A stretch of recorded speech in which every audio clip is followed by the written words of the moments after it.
ஈஸ்வரனோட திருஷ்டியில பல கோடி ஜீவராசிகள், இந்த பல கோடி ஜீவராசிகள்ல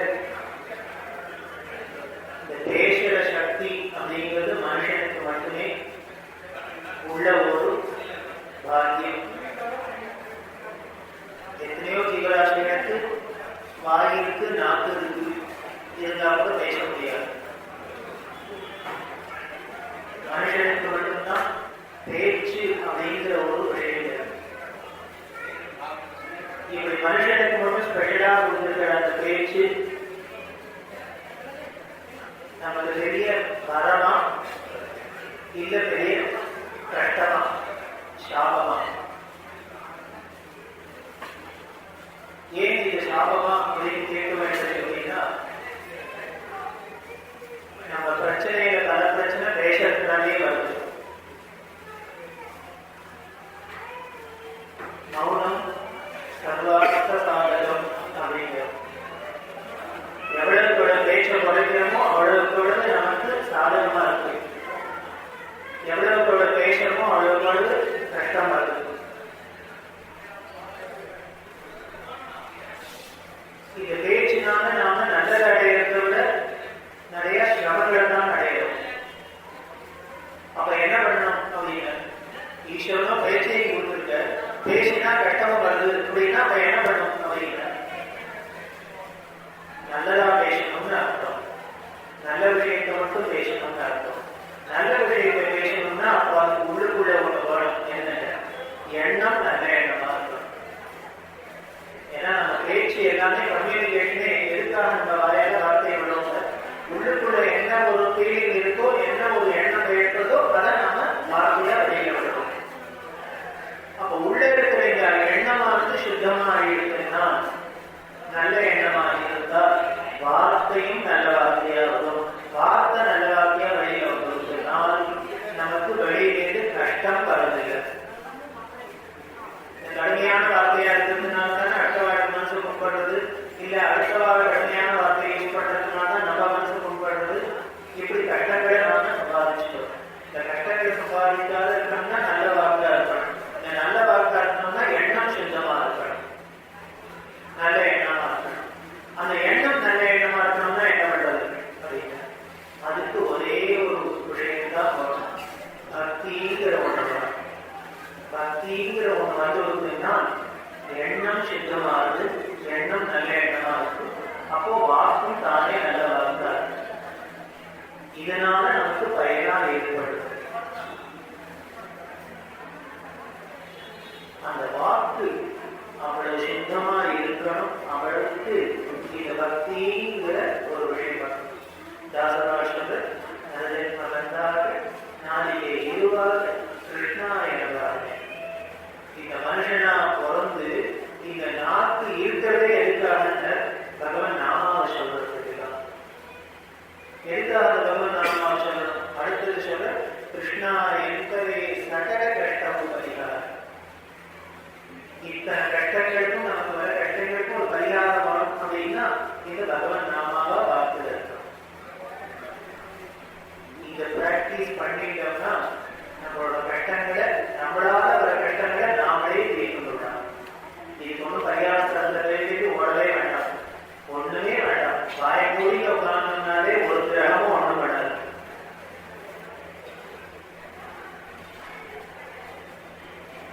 அதுதான் மௌனம் அப்படின்னு சொல்றோம். மகான்கள்லாம் மௌனமா எதுக்கு இருக்கா மௌன விரதம் அப்படின்னு சொல்றோம். இந்த மௌன விரதத்துல லட்சியமே என்னென்ன, வார்த்தை விரயமாக்கி அனாவசியமா மிஸ்யூஸ் பண்ணாத இருக்கணுங்கிறதான் உங்களோட லட்சியம். ஏன் மிஸ்யூஸ் பண்ணணும்? நமக்கு யூஸ் பண்ண தெரியல, அதனால மிஸ்யூஸ் ஆன பண்ணாத இருக்கணும். ஒழுங்கா யூஸ் பண்ண தெரிஞ்சா பரவாயில்ல, அது பண்ண தெரியலன்னு எனக்கு சும்மா இருக்கு. அதான் திருமூலர் சும்மா இரு சொல்ல. சுவாமி கீதையிலேயே அதுதான் சொல்லு, திருப்பி அதுதான் சொல்லு. இந்த மௌனத்தை எப்படி சார் இருக்கிறது அப்படின்னா, இந்த மௌனம்னா ஏதோ வாயை மூடிட்டு பேசாத இருக்கிறது மட்டும் மௌனம் இல்லை. மௌனத்தோட லட்சியமே என்னன்னா, எந்த வித கம்யூனிகேஷனுமே இருக்கக்கூடாது. மௌன விரதம் இன்னைக்கு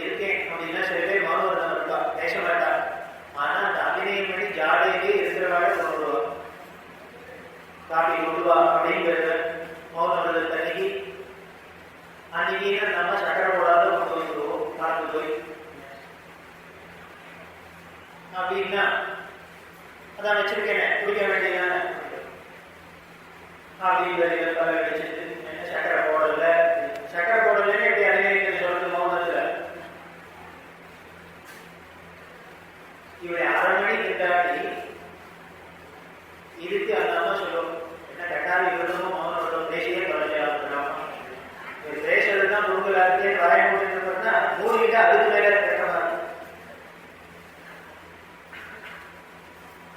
அதனால மௌனம் அப்படின்னு பிரயோஜனம் இல்லை. மௌனம்னா எப்படி காஷ்ட மௌனம் அப்படின்னு பரமேஸ்வரன் எப்படி வேதம் சொல்றது ஸ்தானவே நமஹ. ஸ்தானம் அப்படின்னா கட்ட கட்ட மரம், மரத்திலையும் பச்சை மரம் இல்லை கட்ட மரம். பட்டு போன மரத்தை எடுத்து கட்டி ரோட்ல போட்டுருந்தோம்னா என்ன பண்ணுவாரு? இந்த பக்கம் போறதா எட்டி வச்சா அது பட்டு வரும், அந்த பக்கம் போறவங்க அப்படி வரும். மழை பெஞ்சா மழை இருக்கும், வெயில் அடிச்சா வெயில் அடிக்கும். இதே பச்சை கட்டையா இருந்துன்னா நம்ம மழை பெஞ்சு வெயில் அடிச்சுன்னா துடுக்க ஆரம்பிச்சு திருப்பி. கட்டை கட்டையா இருந்தா துடுக்க கொடுத்துருக்காரு அப்படின்னா பரமேஸ்வரன் எப்படி இருக்காங்க வேதம் சொல்றது ஸ்தான வேணமா ருத்ரத சொல்றது ஸ்தானம் அப்படி கட்ட மாதிரி கிடைக்கணும். அதுதான் காஷ்ட மௌனம். காஷ்டம்னாலும் கட்ட, இந்த கட்ட மாதிரி கட்ட கட்ட மாதிரி இருக்குது அப்படின்னா உள்ளுக்குள்ளேயும் ஃபீலிங்ஸ் எண்ணமே இல்லாத இருக்கிறது. இவருக்கு காப்பி வேணுங்கிற எண்ணம் அந்த சட்டை குறைச்சலாதுங்கிற எண்ணம் வளர்த்தினால்தான் அதே மனமட்டுக்கு இத்தனை கட்டப்படுத்த வேண்டியிருக்கு. அப்ப எண்ணமே எழும்பாத இருக்கிறது தான் மனசு. இந்த மனசை அடக்கிறதுக்கு தான் இந்த வெளிவந்தங்கள் எல்லாமே சாப்பிடாத இருக்கிறதும் தூங்காத இருக்கிறதும் இனிமே பேசாத இருக்கிறது எதுவாக இருந்தாலும் மனசை அடக்கிறதுக்கு தான்.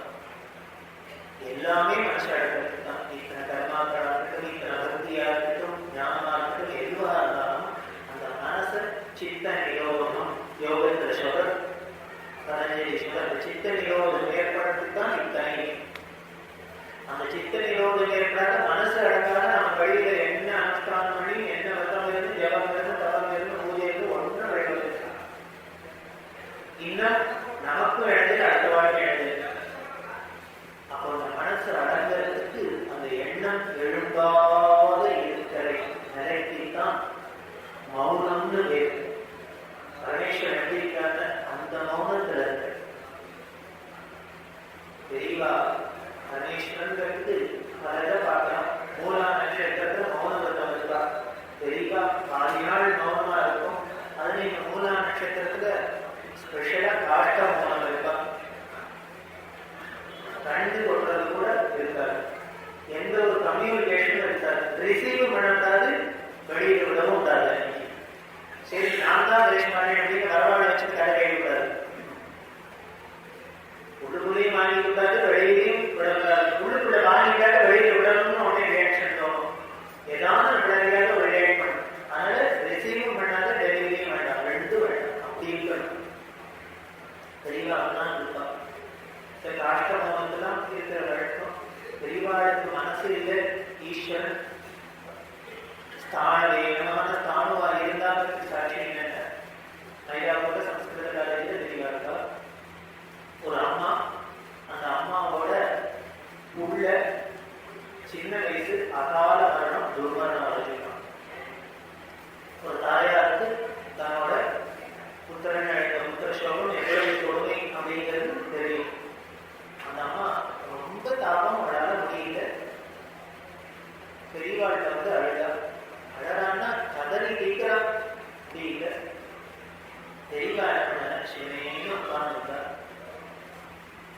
ஏதோ ஒரு மணி நேரம் அழுதா, 1 மணி நேரம் அழுதானா பரவாயில்ல, அழுதுட்டா குமரிக்குது. அதுவும் பெரியவாழை பார்த்தோம்னா ரொம்ப பொங்கிட்டே வரும். ரொம்ப அந்யோன்யமா பெரியவாழை வச்சுட்டு வாழ்னா தெரியும். பார்த்தோன்னே பொங்கிட்டு வரும். அப்படி கதறினான்னு சொல்லுவோம். நகரத்தை பார்த்தோம்னா கொஞ்சமே வச்சு பார்த்தா பெரியவாழ் தாராதரையா கண்ணால கட்டி சொல்றாங்க.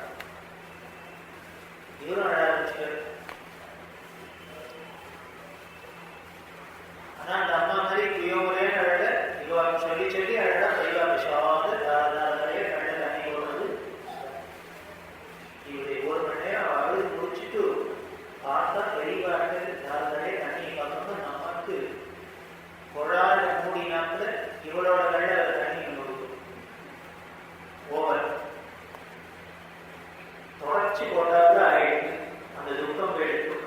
இப்ப என்ன ஆயிடுச்சுன்னா தெளிவா இடத்த பார்த்தோமே இவருக்கு வருத்தம் வந்து, ஐயோ தெளிவா என்னோட கஷ்டத்தை சொல்லி என் துக்கத்தை சொல்லி தெளிவானே கருத்தோட முடியுமா வச்சுட்டு தெளிவானே கருத்தோட முடியுமா வச்சுட்டு தெளிவாட ஆட வச்சுட்டேன். அதுக்காக தெளிவா கேட்டா இத்தனை நேரம் உள்ள போயிட்டான்னு அழுது, இப்ப நான் அழுதுன்னு அழக்கூடிய அழறதுக்கு ஒண்ணு மாத்தி ஒண்ணு வந்துட்டே இருக்கு வெளியே. நமக்கு அவளோட அந்த புத்திரசோகத்தை போகணுங்கிறதுக்காக அவன் என்னெல்லாம் கொட்டிக்கணும் அத்தனை கண்ணிலையும் இவர் பேலன்ஸ் பண்ணி கொடுத்த. இப்போ பெரியவாட நம்ம வருத்தப்பட வச்சுட்டுமே இவ உடனே அதுக்கு அழ ஆரம்பிச்சான். உடனே இதுக்கு ஒரே ஒரு மந்திரம் மாதிரி பெரியவா சொன்னாங்க, இனிமே நாம ஏதோ சொல்லி பெரியவாட வருத்தப்பட வச்சுட்டுமே நினைச்சுக்காத, பெரியவா மனசு கட்டப்பட முடியுமா அழ வச்சுட்டுமே நினைச்சுக்காத. ஒரு பெரியவாளுக்கு மாசம் கிடையாது, வருத்தம் கிடையாது. பெரியவா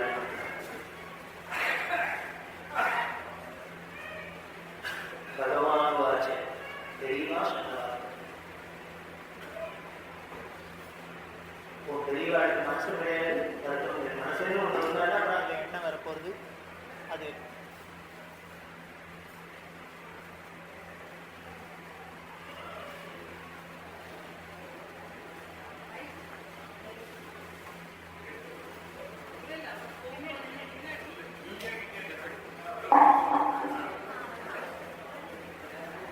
மனசுலேருந்து ஒன்று இருந்தாலும்னா அதில் எண்ணம் வரப்போகுது, அப்புறம் அதில் வருத்தம் வரப்போகுது, சந்தோஷம் வரப்போகுது, இதெல்லாம் மேலே வரப்போகுது.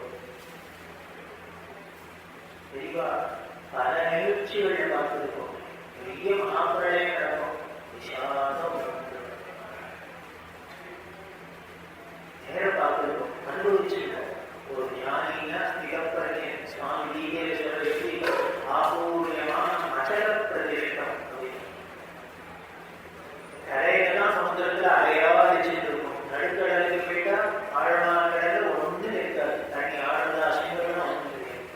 எப்படி இருக்கும் ஞானி ஸ்திரப்பிரஜன் ஆபூர்யமான அச்சல பிரதிஷ்டம். அத மாதிரி சமுத்திரம் மாதிரி ஆழ்கடல் மாதிரி இருக்கிறது, ஆழமாக இருக்காது. தெளிவாக அதுதான் அந்த வாக்கு மௌன விரதம் இருக்கணும். அந்த மௌன விரதத்தை இருந்து காமிச்சா அப்படி மௌன விரதத்தையே கடந்து ஒரு நாளைக்கு இந்த காட்ட மௌனத்துல இடி விழுந்தா கூட ஒண்ணு பண்ண மாட்டான், விஷாத அப்படின்னா. அப்படி இருக்கிறதே இதே சம்ஸ்கிருதக்காரியில சங்கரன்னு ஒரு பக்தர், அவர் 2 கண்ணு தெரியாது, தெரியாத தரிசனத்துக்கு வந்தா இன்னைக்கு மூலா நட்சத்திரம் மௌன விரதம் அப்படின்னா தெரியவா பேச மாட்டார் அப்படின்னு பெரியவாழம் பெரியவாழோட பத்திரிகையும் அதை சொன்னார். ஏன் பரவாயில்ல அப்படின்னு உள்ளுக்குள்ள போனா சங்கரா சௌக்கியமா இருக்கியா அப்படின்னு எல்லாருக்கும் ஆச்சரியம். இன்னும் மூலா நட்சத்திரத்துல அவர் ஜென்மால பேசினது முதல்ல இதான் மௌனத்தை பிரேக் பண்ணிடுது.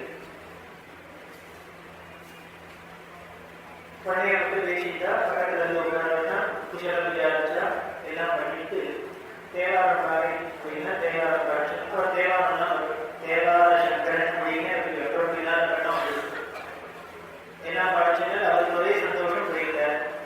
போனா எல்லாருக்கும் ஒரு மட்டை குறைச்சல், என்ன இந்த சங்கரனுக்காக எப்படி தெரியுமா மௌனம் விரதத்தை அப்படி யாருக்காக ஏற்பா படாததுக்காக ஏன் விட்டா? இந்த சந்தேகம் வந்தவனே தெரியவா கேட்டா, ஏன் நான் பேசினேங்கிறதுனால எல்லாருக்கும் ஆச்சரியமா இருக்கும். ஆமா தெரியவா விரதத்தை ரொம்ப பண்ணிக்க மாட்டாடே, படிக்க மாட்டேன்னா. ஆனா என்ன பண்றது, வந்தவனும் கண்ணு தெரியாதவன் வந்திருக்கான். கண்ணு தெரியாதவன் வந்தான கண்ணு தெரிஞ்சவா வந்தாக்க இவர் மௌனமா உட்காந்தாலும் ரூபத்தை பார்த்துட்டு ஆனந்தப்பட்டது போயிடலாம். இவரோ வந்திருக்கிறவரோ கண்ணு தெரியாதவர், அவர் மூலா நட்சத்திரம் காரணமான தெரியாதவங்க. இப்போ கண்ணு தெரியாதவனுக்கு காதுதான் இருக்கு. சோ அவனுக்கு இப்ப அனுகிரகம் பண்ணணும்னா அவருக்கு தரிசனம் கொடுக்கணும்னா குரலை காமிச்சாதான் தரிசனம், ரூபத்தை வர முடியாது. அதனால என்ன பண்ணேன், அவனுக்காக அந்த விரதம் போனாலும் பரவாயில்ல, அடுத்த மாசம் மூலா நட்சத்திரம் வரும்,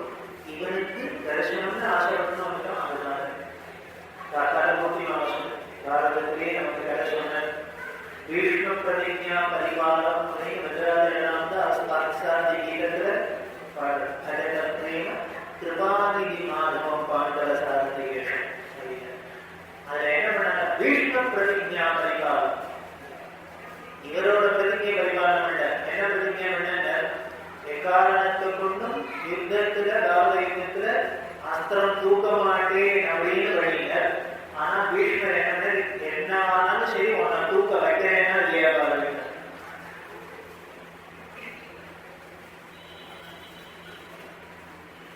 அதுக்காக கோரமா யுத்தம் பண்ணிய பீஷ்மர். அவரும் பார்த்தா என்ன டென்ஷன் பண்ணி என்னாலும் தூக்க வச்சுதான் தெரியல. அப்பதான் சுதர்சனத்தை தூங்கின சுவாமி. அதுதான் ராமதாஸ்வர் உனக்கு உன்னோட நீ பிரதிஜை பண்ணின நான் ஆயுதம் தூக்க மாட்டேன் அப்படின்னு பிரதிஜை பண்ணின. அது பெருசா தெரியல. உன்னோட பக்தனான பீஷ்ம பிரதிஜையை பரிபாலனம் பண்ணணும்னு தான் நீ முதல்ல கேட்டீங்க. அதனால கிருபாநிதி மாதவம் பார்க்கிறதா அதுதான் ஈஸ்வரன் சொல்லுவான். நாமளாக நம்ம பிரதிஜையே நமக்கு காதல வருதுன்னா அப்புறம் ஈஸ்வர பிரதிஜையாது எந்த பிரதிஜையா அடுத்தவா பிரதிஜை ஈஸ்வரன். அதுதான் அதே பரமாத்மா கிருபாநிதிங்கிறதுக்காக காமிக்கிறாரே தெரியாது அப்படின்னா தன்னோட மௌன விரதத்தை பங்கம் பண்ணிட்டு ஒரு குருடனுக்காக குரலை காமிச்சு தரிசனம். அது எதுக்கு சொல்ல வரேன் அப்படின்னா மௌன விரதம் ரொம்ப அவசியமா இருக்கணும். எனக்கு அதெல்லாம் இருக்க முடியாது சார் அப்படின்னா மாசத்துல ஒரு நாள் எடுக்கலாம். மூலா நட்சத்திரத்தையும் இதுவாக செலக்ட் பண்ணாங்கன்னா சரஸ்வதியோட நட்சத்திரம். வாக்குக்கு தேவதையே சரஸ்வதி தான். ஸோ அந்த வாக்கு தேவதை நட்சத்திரத்தில் இந்த வாக்கு வரையம் பண்ணாத பதிலளிக்காத இருக்கணுங்கிறதுக்காக மூலா நட்சத்திரமாக இருந்து பார்த்தா தெரியும் அதோட ஆனந்தம். ஓடுமா ஏதோ லைஃப்ல ஒரு நாளைக்கு தான் நம்ம ஒரு மௌனம் பார்ப்போம். எதையுமே ரிசீவ் பண்ணாத ஒன்றும் திருப்பி நாம ரியாக்ட் பண்ணாத இருந்து பார்த்தோம். அப்படி ஒரு ஆனந்தமா இருக்கும். அப்படிதான் மாசம் மாசம் இருக்கா பல நாளைக்கு இருக்கா. நமக்கு அப்படி இருக்க முடியலன்னா கூட ஒரு நாளைக்கு ஒரு மணி நேரமாக இருக்கலாம். அதையான பண்ணாங்க காலையில ஏறினோன்னு ஒரு மணி நேரம் 2 மணி ஒரு மணி நேரம்னா உடனே தெரியாத வந்து ரேடியோ டிவி ப்ரோக்ராம் இருக்கணுங்கிற அவசியம் இல்லை. முடிஞ்ச மட்டும் பேசாத இருக்கிறது. அதுவும் முடியாதுங்க. வளவள பேசத்தை நாம் குறைக்கலாம். நம்ம பேசி ஒன்று சாதிக்க போவதே இல்லை. நம்ம பேச பேச ஏதோ விவரத்தை தான் வாங்கிக்கிறோம். அதனால பேச்சையான குறைக்கலாம். அந்த வளவள பேசுறதையான குறைக்கலாம். ஒன்றும் இல்லை. யாரோ 12 பேர் விளையாடினா தோற்று போறான். அதுக்கு தேசமே பேசுறது. அந்த காலை பார்த்துக்கவே கூடாது. இவர் சொல்ற இவரை கேட்டு பந்து சுவாமியே இந்த காலை அடிக்கணுமா போடணுமா வேண்டாமா அப்படின்னு பேட்ஸ்மேன் பவுலர் இவாளை கேட்டு ஆடுறாப்புல இதை பண்ணிக்க கூடாது அதை பண்ணிக்க கூடாது இந்த தலைவர் அதை பண்ணிக்க கூடாது இந்த தலைவர் இதை பண்ணிக்க கூடாது. எதுக்கு இந்த பேச்சு? வேண்டாத பேச்சு. நம்மளை கேட்டு ஒன்றும் நடக்கல, நம்ம கண்ட்ரோல்ல ஒன்றும் நடக்கலன்னு தீர்ந்ததுக்கு அப்புறம் இதை வச்சு எல்லாரும் இது எதை குறைக்கணும்னா முதல்ல இந்த பேப்பர் படிக்கிறத குறைச்சோம்னாலே இந்த மக்கள்லாம் வேணும். காலங்காலத்தால காலத்துல மக்கள் ஏற்பட்டு ஒரு கையில இடது கையில காப்பியும் வச்சுட்டு வலது கையில மிகு பேப்பரையும் வச்சுட்டு என்னமோ சுந்தரகாண்ட மாதிரி ரொம்ப நல்லதையா இது பெருமை. ஒரு நாளைக்கு படிக்கிறேன் நல்லா படிச்சு ஓடனே கபால போட்டோம் அப்படின்னா வச்சுன்னா யோகசக்தியா படிச்சா சும்மா வந்து இருக்காரா? இல்ல. இதை பண்ணிக்கூடாது அதை பண்ணிக்கூடாது இவ அடிச்சிருக்கூடாது படிச்சிருக்கூடாது தோன்ற வந்து அதுவும் காலகாலத்தால ஒரு தழவர் வந்த காலகாலத்தால சன்னியாசம் கொடுக்கணும் அப்படின்னு தெளிவாட்ட வார்த்தையே இருக்குது. நம்ம சன்னியாசம் வாங்கி வர வழைய எப்படி நம்ம வந்து ஆட்ட வரக்க ஓடிவிட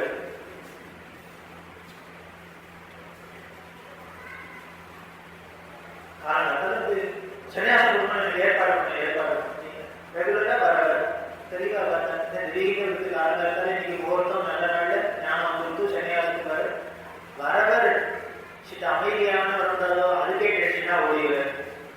சன்னியாசம் கிடைக்குதே கிடைக்குமா கிடைக்காதுன்னு டென்ஷன் ஆகுதா ஒரு என்ன சாந்தோட வேலை வந்து பெரியவாளுக்கு முதல்ல கன்ஃபியூஷன் என்ன ஆச்சு, இவருக்கு ராவோடாவா என்ன நடந்தது, இப்ப காலங்காலத்தால மொட்டை அடிச்சுக்கிற அளவுக்கு என்ன நடந்தது அப்படின்னு சொன்னாங்க. ஞானம் வந்ததா, எந்த தேவத்தை வந்தது புரியுது. முதல்ல உட்கார்ந்தா சன்னியாசத்துக்கு என்ன ஏற்பாடு பண்ணணும், என்ன சன்னியாசம் ஏற்பாடு கொடுக்கணும்னா ஏதாவது வாழைப்பழம் வைக்கணுமா, மழைக்காலத்துக்கு சொல்லணுமா, கடையில் துணி வாங்கிட்டு வரணுமா, என்ன ஒன்றும் இல்லை. அந்தனாவதுக்கு சொல்லுவது செய்யாததுக்கு கொண்டாடிட்டு பண்ணிட்டே இருக்காங்க. இவர் இது மாதிரி ஏதாவது பண்ணிட்டீங்கன்னாக்கா நான் சன்னியாசம் வாங்கிட்டு போயிடுவேன், சன்னியாசம் வாங்கிட்டு போயிடுவேன் அப்படிங்க. தினம் அப்படி மிரட்டிட்டாரு, மாமியை வழிக்கு கொண்டதுக்கு அப்படி மிரட்டிகிட்டே இருந்தார்.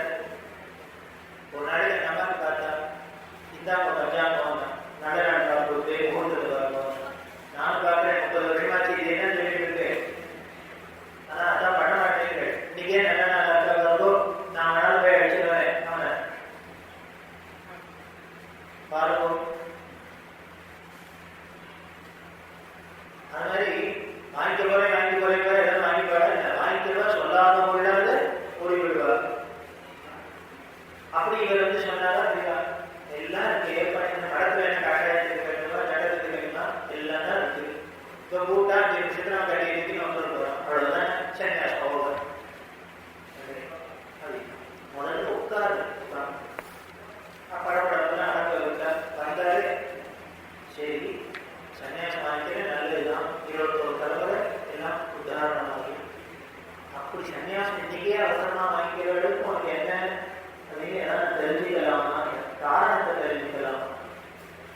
இது கேட்டு இருக்க வேண்டியதானே போலாட்டம் இல்லை, வாங்காலும் நல்லவதானே, அவளும் எவ்வளவுதான் வளர்த்துக்கலாம், அவளுக்கு எங்க வைக்கணும் நல்லவதானே எதிர்க்க முடியாது.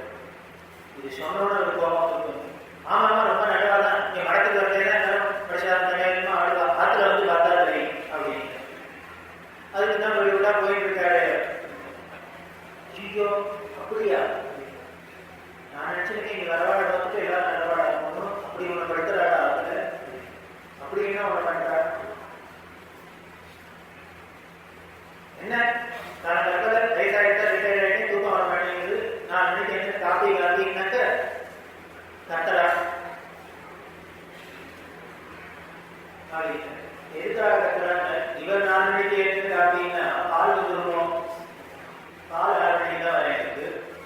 இவர் கூடி போடுற மாதிரி காப்பின்னா அந்த மாதிரி எத்தனை நாளைக்கு தான் போகும் கட்டுறாங்க. இப்போ காப்பியை வச்சுட்டு எந்த ஆஃபீஸ் பழ போகுது, சும்மா இருக்க வச்சுக்கிறேன், பால் வந்து காப்பி விடுறேன், சமையல் பேசிட்டு கணக்கு வச்சுருவோம் அப்படின்னு. ஓ நான் காலகாலத்தில் இருந்து 4 மணிக்கு வரைக்கும் அம்மையை காப்பி கொடுக்கலைன்னா சன்னியாசம் தான். அநேகமா ரிட்டையரான அம்மைகள் எல்லாரும் கொண்டை அடிக்க வேண்டியதுதான். கதை இன்ட்ரெஸ்டா போடுது, சன்னியாசத்துக்கு ரீசன் டைரக்ட் ரீசன். அப்புறம் ரொம்ப தப்பு தான். சரி அப்புறம் என்னாச்சு அப்படின்னு உடனே அவசியம். சரி காப்பி தான் கிடைக்கல, இந்த பேப்பரை படிக்கலான்னு போனாக்க அங்க எதுக்குள்ள போயிடலாம். அப்பா காலகாலத்தால வந்தோடனே பேப்பரை வச்சு உட்காந்துடாது. இந்த வயசான வாழ்க்கை பேப்பர் எடுத்துனால் அப்புறம் ஒரு திரும்ப வராது. அதாவது எண்டுலேருந்து ஆரம்பிச்சு சுபம் வரைக்கும் பிரிண்டட் இந்த ப்ரெஸ் வரைக்கும் 1ஆம் வகுப்புலேருந்து கடைசி பக்கம் படிச்சு கடைசி பக்கத்துலேருந்து 1ஆம் வகுப்புக்கு போய் ரிவிஷன் பண்ணி எல்லாம் பண்ணி அப்புறம் 8ஆவது யாரும் மாட்டி விட்டாங்கன்னா அவர்கிட்ட டிஸ்கஸ் பண்ணி சண்டை போட்டு மண்டையை வச்சு இத்தனையும் பண்ணி அடுத்த வாரத்துக்கு பேப்பர் கொடுப்பாங்க. அதனால அவங்க பார்க்குறாங்க அம்மா ஆஃபீஸ் பண்ணணும், பா நீங்க ஆற்றுல சும்மா தானே இருக்கேன், அப்புறம் உள்ள சாவகாசமும் மத்தியானம் படிக்கணும், நான் ஒரு கிளாஸ் பார்த்து போறேன் அப்படின்னா. சரி காப்பியில் ஒரு விஷயம் காப்பியாக கொடுக்க மாட்டேங்க, பேப்பர் எடுக்கலாம்னா உடனே உள்ளாத்துல எடுக்கலாம். சரி 2 பேரையும் குளிக்கலாம்னு பாத்ரூம் போனா 4 ஒன்று ஓடி போறா. ஐயோ அப்பா இந்த பாத்ரூம் நீங்களே இப்போ கடமை சாப்பிட்றாங்க 1 மணி நேரம் ஆகும். எனக்கு குழந்தைன்னா ஸ்கூலுக்கு போகணும், அவர் ஆஃபீஸ்க்கு போகணும், சமைக்கணும், சாரி இருக்கு. உங்களுக்கு என்ன அவசரம் சிக்கல் காலகட்டத்தில் 6 மணிக்கு குடிச்சிட்டோம், மொள்ள ஆஃபீஸாருக்கு மொள்ள போய்க்கும் கடைசியில் என்ன விடுவோம் அப்படின்னு அவங்க எடுத்தார். அப்புறம் அப்படி அப்புறம் என்ன பார்த்த என்ன கொண்டாடி என்ன புள்ள என்ன நடந்து என்ன கொடுக்கும். இந்த நன்மையை கல்யாணம் எடுத்தா நானும் 40 வருஷம் ஓடி ஓடி உழைச்சு உழைச்சு கட்டினே வாசலை கட்டினே அதை பண்ணேன் இப்போ பண்ணேன். இப்போ நான் ரிப்பேர் ஆகி சும்மா இருக்கேன்னு எத்தனை பேருக்கும் கண்ணை ஊத்துறது. எல்லாரும் ஒரே ரீசன் தான் சொல்றாரு. என்ன சொல்றாங்க? காப்பி குடிக்கலையா, இல்லைன்னா ஆபீஸ் அவசரம் காப்பி குடிச்சுட்டோ பேப்பர் படிக்கலன்னா என்ன அவசரம், மத்தியானம் வளர்படி ஆபீஸ் தான் வரும். குடிக்க போறாங்கன்னா என்ன ஆபீஸ் தான் குடிச்சுட்டு அவசரம் சும்மா இருக்கும் வளர்படி போகிறான். எல்லாருக்கும் ஆத்திர உட்காந்து ஒருத்தர் ஆபீஸா உனக்கு என்ன வேலை, வேலை வெட்டிக்காத சும்மா தானே கட்சியா பண்ணுங்கிறார். அப்படின்னு இருக்கு மனசு. இப்பதான் வைராக்கி வந்தது வேலைக்கு அப்புறம். அதனால எனக்கு வெறுத்து போச்சு இந்த ஒரு வருஷத்தை கொண்டாடி கொண்டே ஒண்ணும் வேண்டாம், அதனால சன்னியாசம் அப்படி நல்ல ரீசன். சன்னியாசம் வாங்கிக்கிறதுக்கு இதை விட வேலையை சொல்ல முடியாது. தெரியல அதான்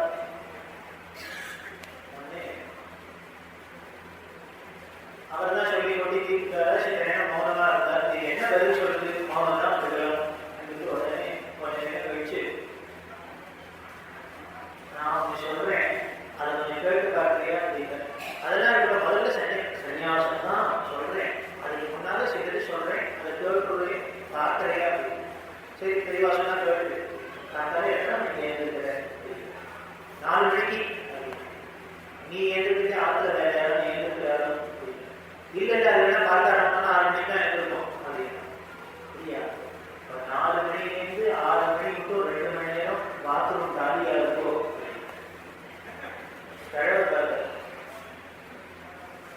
ஆமா அப்படின்னு. காலகாலத்தால பச்சை பச்சை உஷர் காலத்துல ராதஸ்நானம் பண்ணினா ரொம்ப விசேஷம்னு சாஸ்திரம் சொல்லுது. போய் நீ இப்ப பாத்ரூம் போய் குளிச்சுடுவேன் முதல்ல எழுந்துருவாங்க. இப்ப நாடு கொண்டு வந்து மணி மாட்டாளோ இல்லையோ, நீ 2 மணி நேரம் தயார் இருக்கு. நல்லா தோச்சு குளிச்சு என்னோட படம் பாத்ரூம்ல அப்படி குடிங்க. குளிச்சுட்டு மடியா பாடுறதுக்காக காப்பிக்கு அப்படி ராதஸ்நானம் பண்ணி காப்பியோ 6 மணிக்கு மேலாம் வரப்போகுது.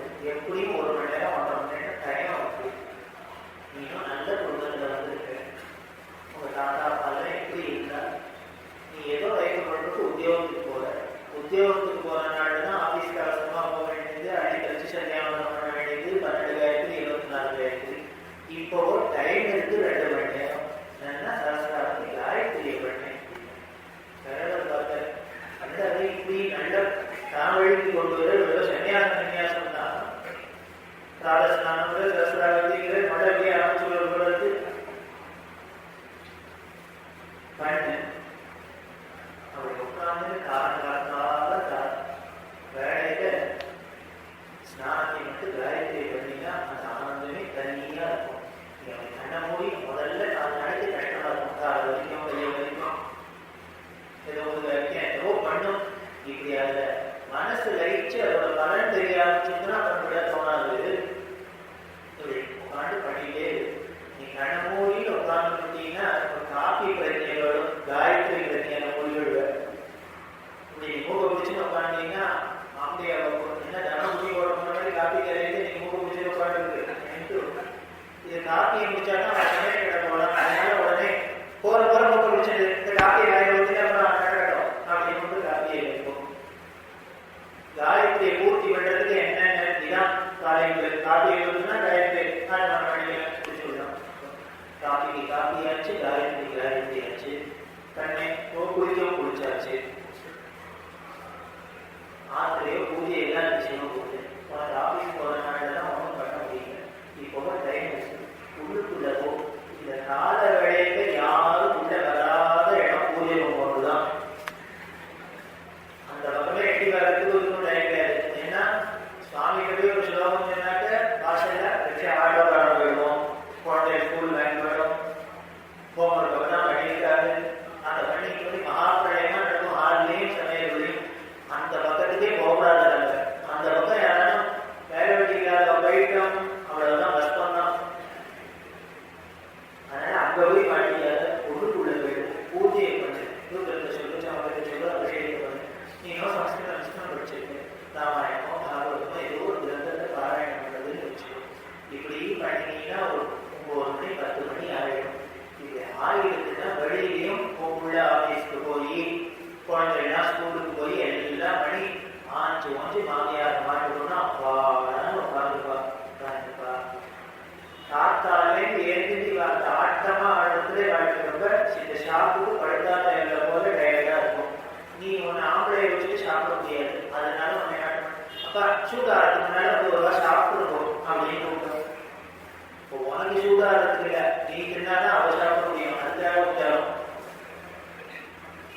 சாப்பிட்டாரு. 4 மணிக்கு எனக்கு சோறு உள்ள போகணும்னு இப்போ அந்த பேப்பர் அனாதையா கிடக்கும். டேபிள் சென்ட்ரல் டேபிள் இப்போ எடுத்து வச்சு 18 அந்த ஊர்ல மழை பெய்யுது, இந்த ஊர்ல வெள்ளம் வந்து, இந்த ரயில் வருது. இதை நீ காலைல 6 மணிக்கு படிச்சா என்ன, 12 மணிக்கு படிச்சா என்ன, சாயந்தரம் படிச்சா என்ன? நீ ஏதாவது போய் கருத்து போறியா, குழந்தைக்கு போறியா? ஒன்றும் பண்ண போறீங்க. ஏதோ பம்பு தெரிஞ்சுக்கணும். இது என்ன உஷற்காலத்துல தெரிஞ்சுப்பானே, மாத்தியானி காலத்துல தான் தெரிஞ்சுப்பாங்க. இப்படி பேப்பரை படிச்சுட்டே இருந்தா வயசானவர்களா சாப்பிட்டதா கண்ணு சொத்தி போயிட்டு தூக்கி போயிட்டு தூக்கம் நல்ல தூக்கம் வரலன்னு போயிட்டாங்க. இந்த மாதிரி புத்தகத்தை அதுவும் நல்ல புத்தகமாட்டா தூக்கம் நல்லாவே வந்துடும். தூங்கி போகும். மதியானம் ஏழுது, சாயந்தரம் ஏழுது, ஒரு காப்பி சாப்பிட்டு இப்பெல்லாம் டாக்டர்ஸ் தான் அந்த வயசானவங்க வாக்கிங் போகலாம். இந்த வாக்கிங் போகிறதுக்குன்னு ஒரு ஷார்ட்ஸை போட்டு 60 வயசுக்கு ஒரு ஷார்ட்ஸு, டிஷர்ட்டு, அதுக்கு ஷூ வேலை வாங்கிட்டு என்னமோ வேடிக்கை என்னென்ன ஒரு கோவிலுக்கு போனோம்னா கச்சம் வேடிக்கை போனோம்னா பக்கமா இருக்கு. அதுக்கு யூனிஃபார்ம் கூடாதான். பூஜைக்குன்னா யூனிஃபார்ம் கூடாது, கச்ச கூடாது, முடிச்சா கூடாது. வாக்கிங்னா மட்டும் அந்த யூனிஃபார்மோட தான் போகணும். ஏன் வெறும் நடந்தா சுகர் இறக்காத கேன்வாஸை போட்டு ஷார்ட்ஸை போட்டு நடந்தாதான் இறக்குமா? அந்த அலங்காரத்தெல்லாம் பண்ணிட்டு போறான். ஒரு நாயை முடிச்சுட்டு சில பேர் இப்படி எல்லாம் போறது எங்காவது கபாலீஸ்வரருக்கு இந்த 4 மணிக்கு எனக்கு காப்பியை முடிச்சுட்டு ஒரு கபாலீஸ்வரர் 4 பிரதட்சணம் பண்ண மாட வீதியில பண்ணீங்கன்னா டாக்டர் சொன்ன 10 கிலோமீட்டர் கணக்காயிடும். கபாலீஸ்வரத்தின் புண்ணியமும் வரும். ஏதோ வருமான பீச்சில் நான் போறது சுவாமி பிரதட்சணம் பார்த்தேன். இப்படி சாயந்தரம் ஆகுதா குழந்தைகள்லாம் ஸ்கூல்லேருந்து வந்திருக்கும். நீங்க படிச்சு ஒரு உத்தியோகம் பார்க்கலாம். அந்த குழந்தைகிட்ட எப்படிங்கிறதாலே ஏதாவது ஹோம்ஒர்க் இருக்கா, டவுட்ஸ் இருக்கா, நான் சொல்லி தரலாம். இப்படின்னா குழந்தைகிட்ட அப்படியே காமிச்சாலே அப்பா அம்மாக்கு போக தெரியும். நீ இப்படி ஏதாவது யூஸ்ஃபுல்லா இருந்தீங்கன்னா சும்மா இடத்துல வெட்டியாக உட்காந்து இடத்துல உட்காந்து கண்ணை வெட்டியாக இருக்கு. நீ இப்படி டியூஷன் எடுக்க ஆரம்பிச்சுட்டே வச்சுக்கோ. அப்புறம் நாட்டுக்கு ஒன்று ஒன்று ஒரு இடத்துல ஐயோ அவர் இல்லைன்னா கை ஒடிஞ்சா கூட இருக்கும் அப்படின்னு. கை ஒடியில காரணம் ஒடியில இவர் போயிட்டாங்கன்னா டியூஷன் ஃபீ கொடுக்கணும் 300 ரூபா. அதுக்கு மேல இவரே சொல்லி கொடுக்குற இல்லையே இவன் மாறாடிக்கணும் அந்த குழந்தையோட. இப்படி இருக்குது. அது கூட உடனே தெரிஞ்சுக்கோ எல்லாரும் நல்லவங்க. நாம கொஞ்சம் அட்ஜஸ்ட் பண்ணி கொடுத்தோம்னா நீ உன் யோசனை எடுப்பாரு. உன் உள்ள இடத்துல நீ இருந்தாலே என்ன பண்ணுறது அப்படிதானே இருந்திருக்கும். அதனால அடுத்தவாழ வருஷத்தை பிரயோஜனம் இருக்கும்.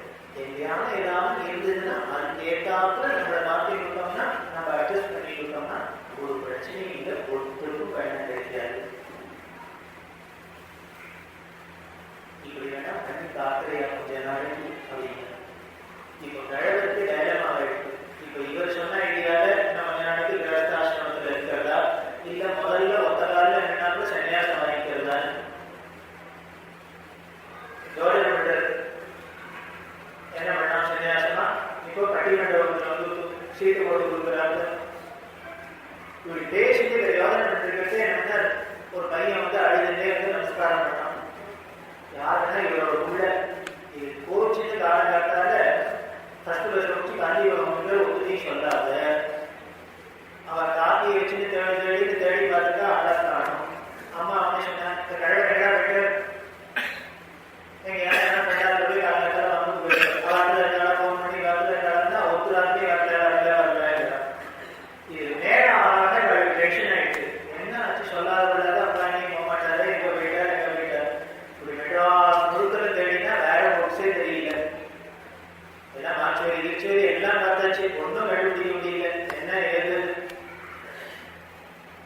வரைக்கக்கூடிய பிரச்சனை என்ன ஆச்சு ஏதாச்சு எல்லாம் ஆயிடுதா தெரியல. இப்படி என்ன பண்றதுன்னு புரியாத அம்மா அழுதுட்டு என்னடா இப்படி ஆயிடுது தெரியவாழ்றதை கேட்டு வர கடையிலேயே ஆரம்பிக்கணுமா இல்லை இருக்கிறாரோ போயிட்டாரோ என்னன்னு புரியல. தெரியவாழ்ற போய் பிரார்த்தனை பண்ணிக்கோங்க. அதனால இந்த உள்ள காஞ்சிபுரம் காஞ்சிபுரத்துல வந்தா என்ன 2 கிழவாலும் மாட்டிருக்கேன். அப்பா பார்த்தோன்னு சந்தோஷம். நல்ல இடம் அப்பா போனா அல்ல அப்படிதான் வந்துருக்கு. நமஸ்காரம் பண்ணிட்டு தெரியவா யாரு உடனே நான்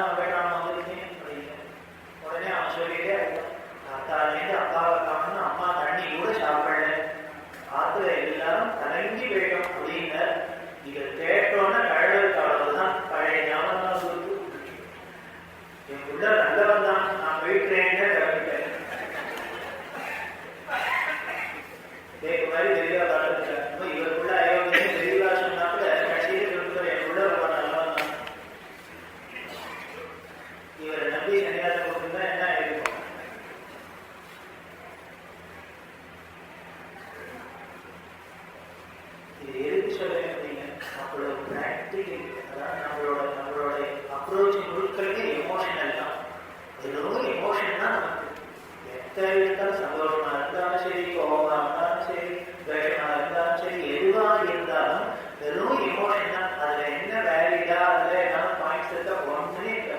எமோஷன் இருந்தாலே புத்தி வேலை செய்யாது, செய்ய முடியாது ஏதாவது. ஆனா ஞானிகளுக்கு எமோஷனே கிடையாது. அப்ப எதுவா இருந்தாலும் அதான் ஞான திருஷ்டி. ஞான திருஷ்டின்னா நான் என்ன நினைச்சுக்கொண்டு கண்ண முடியல ரவுண்டா சுத்தி தெரியும் டிவியில ஒன்றும் இல்லை. ஞான திருஷ்டின்னா அறிவாத ஒரு விஷயத்தோடய அப்ரோச் பண்றது, அவ்வளவுதான். அறிவுபூர்வமா அப்ரோச் பண்றதுதான் ஞான திருஷ்டி. அதுதான் இருக்கணும். இது எதுக்கு இல்லை, அந்த மௌனத்தை சொல்றதுக்காக. இந்த மௌனம் மட்டும் நம்ம இருக்க ஆரம்பிச்சிட்டோம்னா யாரையும் குறை சொல்ல மாட்டோம், எதுவுமே குத்தம் தெரியாது. மனசு அடங்க ஆரம்பிச்சும் சாந்தம் வரும். உள்ளுக்குள்ள சாந்தியை அனுபவத்தினாலே என்னென்ன வெளி பொருட்கள் சாந்தாக்கா. சதாசிவமே ராமரை பத்தி சொல்றது சாந்தி விதேக சுதா சகச்சரி தகல அயோத்தியா நகரிகார் பரமஹம்ச சாம்பிராட்சியோத்தார் சத்ய ஞானானந்த சரீரி கேலதி மமஹிருதயி ஸ்ரீராமஹா கேலதி. எப்பேற்பட்ட ராமன் மனசுல விளையாடுறாங்க. சாந்தி விவேக சுதா சகச்சரி. சீதேவர் யாருங்க? சாந்தி தான்.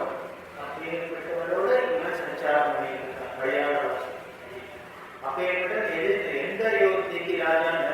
தகர அயோத்தியா, மனசுங்கிற ஹிருதயங்கிற ஆகாசத்துக்கு அயோத்திக்கு ராஜா. அப்படின்னாலே இந்த ராமஸ்மரண பகவத் ஸ்மரண உள்ள அனுபவத்தினாலே தானே இந்த சாந்தி விதேயம் சுதா வந்துடுவோம். அதே அயோத்தியா ஆயிடும். ஹிருதய ஆகாசம், ஹிருதயா சிதம்பரம், சிதம்பரம் சிதம்பரம் அப்படிங்கிறது பரஞ்சேஸ்வரர். சிதம்பர நடம் ஹிருதி கஜ சதஞ்சித முதஞ்சித நிகுஞ்சித பதம் ஜல ஜல ஜலித மஞ்சித சம்புநடம். நம்ம படத்துல எப்போதும் தினமும் சாயந்தரம் சொல்லி பிரதோஷ காலத்துல சொல்ற வழக்கம். அவர் சொல்ற சிதம்பர நடம் ஹிருதி கஜ. அந்த நடராஜ அந்த நடத்தை வெளியில போய் பார்க்கிறார், உள்ளுக்குள்ள பார்க்க. ஆனந்த நடன பிரகாசம். சிதம்பர ரகசியம், சிதம்பர ரகசியம்னாலே என்னென்ன எல்லாம் ஆட்டம் முழுக்க வெளியில தான். இந்த மாயா விஷயம் வெளியில தான் நடலாம். உள்ளுக்குள்ள என்ன? ஆனந்த ஸ்வரூபம். அது என்னன்னு சொல்றது? ஆனந்தம் கேட்கா இருக்குமா, சேர்க்கா இருக்குமா, கேட்கா இருக்குமா, முட்டையா இருக்குமா. அதனாலதான் என்ன காமிச்சாலும் புரிய மாட்டேங்கிறது, ரகசியமா இருக்கு.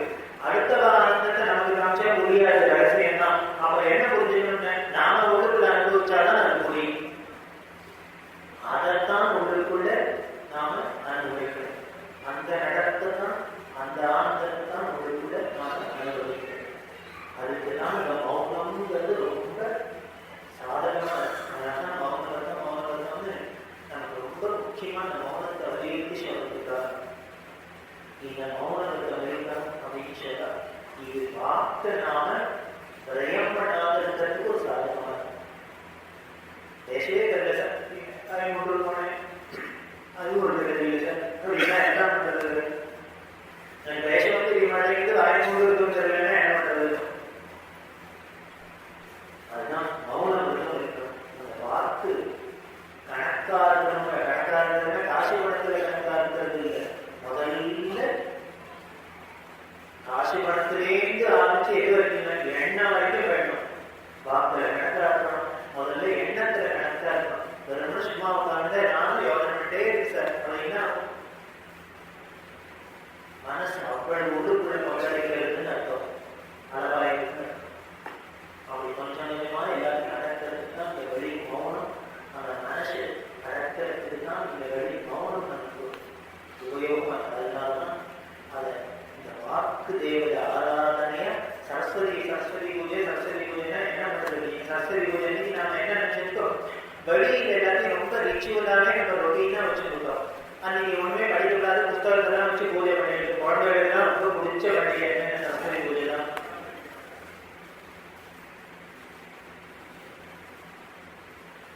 ஏன்னா நீங்க ஒருத்தரும் ஒரு அப்பா அம்மா பழி புத்தகத்தை வேணும்னு சொல்ல மாட்டாங்க அப்படின்னா புத்தகத்தை மட்டும் படிக்காத வச்சா போதாது. வாக்க வரையும் பண்ணாத இருக்கணும், மௌனமா இருக்கணும், மனசுல எண்ணங்கள் முடிக்காத இருக்கணும். இப்படி இல்லாம ஒரு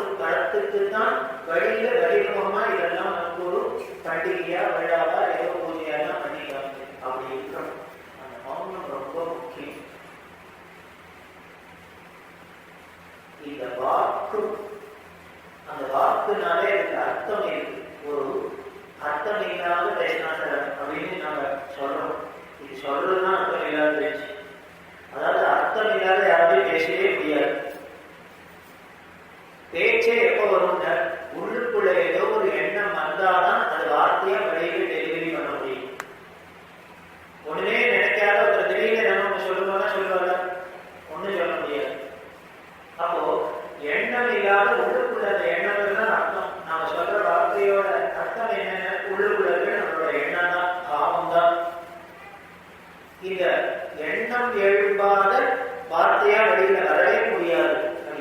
அப்போ சிலது நமக்கு புரிய மாட்டேங்குது, சில வார்த்தைகள்லாம் புரியலையே இல்லை, உனக்கு வேணா புரியலையே, அவர் சொன்னவருக்கு அது புரியும், அர்த்தம் இருக்கு.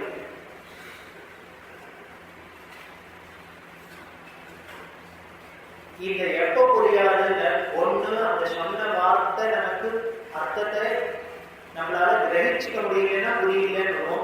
இன்னொரு விஷயத்துல எப்ப புரியல, இது வளர்றாரு போன்ற அவர் சொன்னதை நம்ம அக்செப்ட் பண்ணிக்கலைன்னா, புரியலைன்னா அப்போ அர்த்தம் இல்லாத வளரணும்.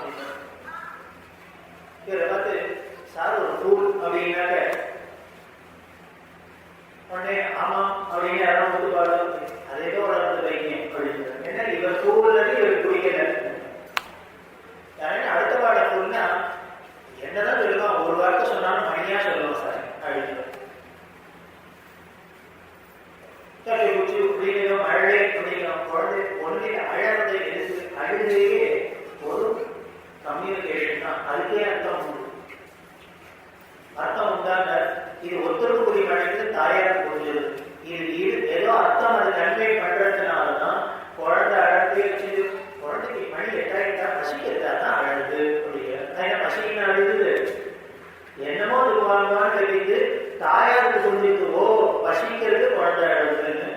இப்போ இந்த அழகுன்னா பசிக்கிறதுதான் ஒண்ணும் இல்லை, எப்போ எப்படி அழகத்தை வச்சுன்னே இன்டர்பிரேட் பண்ணிக்கிறார். இது குழந்தைக்கு தூக்கம் வந்துருக்கு அண்ணா அழகுது, இது வயிற்று வலிக்கிறது அண்ணா அழகுது அப்படின்னு அழுக என்னமோ ஒண்ணுதான், வார்த்தை என்னமோ ஒண்ணுதான். ஆனா இதுக்கு அர்த்தம் என்னங்கிறது வேற யாரும் புரியலனாலும் தாயாருக்கு புரிஞ்சுடுது. அதனாலதான் தாயார் ஸ்தானம் அவ்வளவு சக்தியா சொல்லிருக்காங்க. அதனாலதான் ஜெகன்மாதான ஈஸ்வரனுக்கு என்ன புரியுங்க, நாம என்ன பண்ணினாலும் அவருக்கு புரிஞ்சிடும், என்ன உடனேனாலும் அவருக்கு புரிஞ்சிடும், என்ன அழுதாலும் புரிஞ்சிடும். அதான் அழுதால் அடையலாமே அப்படின்னு மகான்கள வார்த்தை சொல்றாங்க. எதுக்காக அழுதாக்க அடைய முடியுமான்னு, அழுதுன்னா அதுக்கு அர்த்தம் அப்படி பண்ணிக்கிறது, அப்படி அழணும், கிடைக்கலேன்னு அழணும், நீ கிடைக்கலேன்னு அழணும், அர்த்தம் புரியுது. அதனால அந்த எந்த ஒரு விஷயமான வாக்கா இருந்ததுன்னா அதுக்கு ஒரு அர்த்தம் இருந்தே தீரும். அர்த்தம் இல்லாத வாக்கே கிடையாது. அதனால காளிதாசன் என்ன சொன்னாங்க, பார்வதி கணேசன் சுவாமி அம்பாள் எப்படி இருக்காங்க, வாக் அர்த்தாவிய வாக்கும் அர்த்தம் மாதிரி. அதாவது ஓமைக்கு காளிதாசன் யாராவது யூனிவர்சிட்டியில பட்டவருக்கு இல்லை, ஏன் அவ்வளவு கொண்டாடும் அப்படின்னு இனிமே அவரை போல ஓமை யாராலையும் சொல்ல முடியாது. பார்வதி கணேசன் எப்படி இருக்கான்னு ஒருத்தர் சொல்லணும்னா நாம என்ன சொல்றோம், பூவும் பழமும் மாதிரி, கண்ணு கண்ணாடி மாதிரி, நகமும் சரி மாதிரி அப்படின்னு லௌகீகமான நமக்கு ஒரு உதாரணத்தை தான் சொல்ல தெரியும். ஆனால் காளிதாசன் என்ன சொன்னாங்க, இதே சுவாமி அம்பாள் எப்படி இணைய முடியாது, வாக்கு அர்த்தம் மாதிரி எனக்காகத்தான். வாக்கு இல்லாத அர்த்தம் இருக்க முடியாது, அர்த்தம் இல்லாத வாக்கு இருக்க முடியாது. அதனால சுவாமி இல்லாத அம்பாள் இருக்க முடியாது, அம்பாள் இல்லாத சுவாமி கழிச்சு முடிச்சுட்டு வாக்கர்த்தாவியம் ஜெகதோ வந்து பார்வதி கணேஷ். அப்ப அர்த்தமா கணேஷனுக்கு வாக்கா அம்பாள். அதனால வாக்தேவத்தை அம்பாள் வாக்தேவதையா பராசக்திய வாக்ஸ்வரூபமா நாம கொண்டாடு.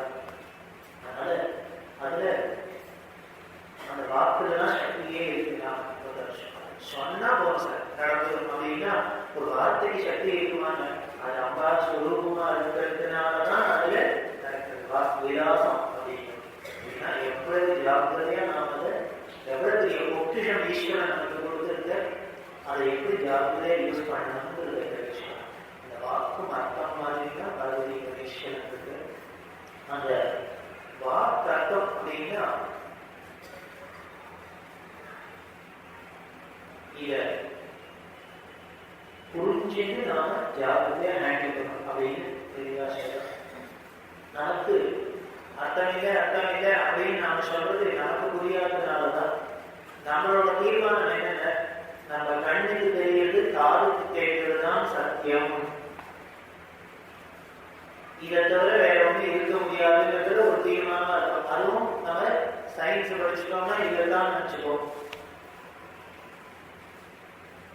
நம்ம கண்ணுக்கு தெரியுதுதான் சத்தியம் பிரமாணம், நம்ம காதுக்கு கேட்குதுதான் சத்தியம் பிரமாணம் அப்படின்னு. ஆனா இந்த கண்ணுக்கு தெரியுது காதுக்கு கேட்கறது எதை பொறுத்தது இல்லை, நம்மளோட கண்ணு காதோட சக்தியை பொறுத்தது. நம்ம கண்ணில் இருக்கிற லென்ஸோட பவரை பொறுத்து தான் நமக்கு எதிர்காலத்துல தெரியும். இதே நம்ம கண்ணோட லென்ஸ் கொஞ்சம் பெருசா பகவான் படிச்சிருந்தாருன்னா இன்னும் பெருசா எல்லாம் தெரியும், சின்னதா படிச்சாருன்னா சின்னதா தான் தெரியும். நம்மளோட லென்ஸோட பவருக்கு ஏற்றாப்புல தான் சக்திக்கு ஏற்றாப்புல தான் உள்ளுக்குள்ள இருக்கிற விஷயங்களை ஏற்றாப்புல தெரியும். அப்படின்னா அதே மாதிரி நம்மளோட காது ஏற்றம் எந்த அளவுக்கு கிரகிச்சிக்குமோ சப்தத்தை அந்த ஒலினா நம்ம காதுக்கு போகும். அந்த பிரம்மால கிரகிச்சிக்க முடியலன்னா முடியல, கேட்க மாட்டேங்கிறது. சோ இதுவே நம்ம சக்தியை வச்சுதான் வெளியில உள்ள விஷயத்தை நாம தீர்மானம் பண்றோம். ஆனால் நம்மளோட கண்ணுக்கு தெரியாத வேற ஒரு கண்ணுக்கு தெரியலாம், நம்மளோட காதுக்கு கேட்காத வேற ஒரு காதுக்கு கேட்கலாம். நம்ம கண்ணுக்கு தெரிய மாட்டேங்குது என்ன பூச்சி இருக்கு நம்ம ரத்தத்துல, அதே மைக்ரோஸ்கோப்ல வச்சு பார்த்தா இத்தனை தெரியுது. சோ என் கண்ணுக்கு தெரியாது அதுக்கு தெரிஞ்சுக்கணும், என் காதுக்கு கேட்காது அதுக்கு கேட்கறது. இப்படி நம்மளோட புலன்களுக்கு அப்பாற்பட்டு நம்ம கண்ணால் கிரகிக்க முடியாது, காதால கேட்க முடியாத விஷயங்களும் இருக்கலாம், சப்தமும் இருக்கலாம், ரூபமும் இருக்கலாம். அதை பார்க்கக்கூடிய கேட்கக்கூடிய சக்தி படிச்சு பார்த்தா ரிஷிகள் தான். அப்படியா கிரகிச்சதுதான் மந்திரங்களா வேதமா இருக்கு. நம்ம காலத்து வணங்கி இப்படி பார்த்தாக்க நமக்கு காதல் விட மாட்டேங்குது. ஆனா அந்த ரேடியோ வச்சு எஃப்எம் வச்சேன்னா எமோஷன் காட்டி சேர்க்கிறது. நம்மளால அது காடு நம்ம காடால அதை விழுந்துக்க முடியல, ஒரு இன்ஸ்ட்ருமெண்ட் விழுந்து நமக்கு சொல்றது. அதை போலதான் இந்த ரிஷிகளும் அவ தபோதனத்தினால அவர்கிட்ட என்ன உள்ளுக்குள்ள வாழ்வு இருக்கு செயல் இருக்குன்னு தபஸ்தான் விடும். அது மூலியமா நம்ம காலத்து கேட்காத திவ்ய சக்திகள்னா அவாளுக்கு சொல்லலாம், நம்ம கண்ணுக்கு தெரியாத திவ்ய ரூபங்கள்னா அவாளுக்கு தெரியுது. அதைத்தான் நமக்கு தேவதாரமா தியான ஸ்லோகம் பண்ற அப்படின்னா ஒவ்வொரு தேவதைக்கும் தியான ஸ்லோகம் சொல்லி. ஏன்னா அவளால கற்பனை பண்ணினாலும் சொல்லணும் பிரபானம் திரணயம் அப்படின்னு அவளால சொல்ல முடியும், பார்த்தாத்தெல்லாம் சொல்ல முடியாது, பார்த்தத்தை தான் சொல்லலாம். நம்ம கண்ணுக்கு தெரியல அவ கண்ணுக்கு தெரியுது. அதை தியான ஸ்லோகமா சொல்லி மந்திரமா சொல்லி நமக்கு சொன்னா அதை நாம ஜபம் பண்ண நமக்கு அந்த ரூபம் தெரிய ஆரம்பிச்சது, அந்த சித்தி ஏற்பட்டு. அதுதான் முக்கியம். இதை நம்ம இது பகுத்தறிவெல்லாம் பிரச்சனை பிரச்சாரம் பண்ணி பிரயோஜனம் இல்லை. இது பகுத்தறிவுன்னா எப்போ நம்மளோட அறிவை மட்டும் நம்மளோட சக்தியை மட்டும் நம்புறதா இருந்தாதான் அது வரைக்கும் எனக்கு என்ட்ரி. இதுக்கு அப்புறம் இருக்கிறத சொல்றதுன்னு தான் எல்லாத்தையும் சயின்டிபிக்கா ப்ரூவ் பண்ணுன்னே சொல்றதே தெரியாதுதான். சயின்டிபிக்கா ப்ரூவ் பண்ண முடியாததுக்கு தான் ஆத்தியாத்மிகமே. எனவே ஆத்தியாத்மிக விஷயத்தை சயின்டிபிக்கா ப்ரூவ் பண்ணி எல்லாரும் ஆரம்பிச்சுடாங்க. ஆச்சரணம் பண்ணினாக்க என்ன லாபம்னு சொல்லுவோம் அப்படின்னு ஒன்றும் பண்ணாததுதான் வெளியே லாபம். 6 லிட்டர் தண்ணி லாபம். இந்த திருப்பிரேஷனா அச்சுதாய மகானந்தாய மகாதேஸ்வரன் அது சொல்லிக்கொள்ள அவன் இதை சொன்னா கூட என்ன ஏதோ சும்மா ஏதோ தவறு பண்றதுக்காக வளர்றது தானே வெளிய. அது வேடிக்கை ஆத்தியாத்மிகத்துல யாரு என்ன இன்டர்பிரேட் பண்ணாலும் எல்லாத்தையும் அது இடம் கொடுக்கும். அதுதான் அதோட பெருமை. அதனால அந்த அறிவை வச்சு நம்ம போய் அறிவை க்ளோஸ் பண்ணினாதான் என்ட்ரிக்கு, அதுக்கப்புறம் தான் அனுபவத்துக்கு வரணும்னா எக்ஸ்பீரியன்ஸை நாம அறிவினால காமினா முடியாது. அல்வா திரிக்கும் அப்படின்னா ப்ரூவ் பண்ணு அப்படின்னா என்னத்தை ப்ரூவ் பண்ணுறது? நீ வாயத்தை வாங்கி போட்டுருக்காரு, அதுதான் ப்ரூவ். அது எப்படி திருச்சி நீ சொல்ல எடுத்து வாடும் அப்படி திருச்சி வேணா சொல்லுவேன், அவ்வளவுதான். சூப்பரா இருக்கும் அப்படிங்கிற அவ்வளவுதான். அது மேல எப்படி சூப்பரா இருக்குன்னு நான் வாங்கி 2 கிலோ வாயை போட்டாலும் எனக்கு அந்த அனுபவம் வராத வரைக்கும் என்னத்தான் கேட்டாலும் பிரயோஜனம் இல்லை.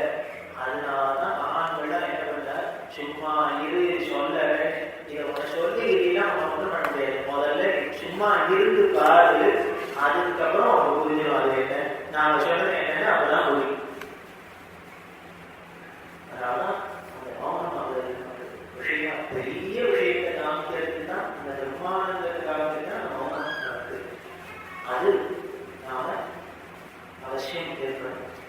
சயின்டிஃபிக்கா எரிச்சமே எல்லாத்தையும் சயின்ஸ்குள்ள கொண்டு வான்னா பிரச்சாரம் பண்றது இனிமே பகுத்தறிவாதம் பேசுறதுலாம் பிரயோஜனம் இல்லாத விஷயம். அது அத்தனை மூட்டை கட்டினால்தான் அடுத்ததுக்கே போக முடியும்.